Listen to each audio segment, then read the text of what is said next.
சங்கீதம் 63:8 சொல்கிறது, தேவனுடைய வலதுகரம் நம்மை தாங்குகிறது.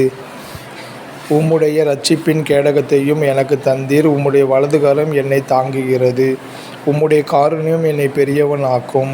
உமது வலதுகரம் நீதியினால் நிறைந்திருக்கிறது. கர்த்தரின் வலதுகரம் பராக்கிரமம் செய்யும். உம்முடைய வலதுகரம் என்னை இரட்சிக்கும். என் கால் சறுக்குகிறது என்று நான் சொல்லும்போது, கர்த்தாவே, உமது கிருபை என்னை தாங்குகிறது. கர்த்தாவே, உம்முடைய வலதுகரம் பலத்தினால் மகத்துவம் சிறந்திருக்கிறது. கர்த்தாவே, உம்முடைய வலதுகரம் பகைஞனை நொறுக்கிவிட்டது. கர்த்தர் தாம் அபிஷேகம் பண்ணினவரை இரட்சிக்கிறார் என்பதை இப்பொழுது அறிந்திருக்கிறேன். தமது வலதுகரம் செய்யும் இரட்சிப்பின் வல்லமைகளை காண்பித்து தமது பரிசுத்த வானத்திலிருந்து அவருடைய ஜெபத்தை கேட்பார். உம்முடைய வலதுகரம் உம்முடைய புயமும் உம்முடைய முகத்தின் பிரகாசமும் அவர்களை இரட்சித்தது. என் ஆத்துமா உம்மை தொடர்ந்து பற்றி கொண்டிருக்கிறது. உமது வலதுகரம் என்னை தாங்குகிறது.